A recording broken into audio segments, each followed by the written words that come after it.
این هم ماشین بدون راننده آقای عباسی که ماشینش قوقا کرده که بدون راننده است. کار فنی علاقه‌مندم دیگه، انکارات نیست، انکارات باشه روح استارت.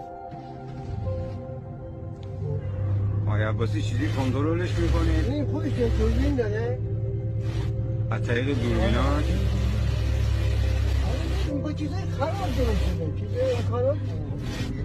الان نگاه کنه این آدم رو دیده چیز سنسور داره این ماشین؟ چیز داره.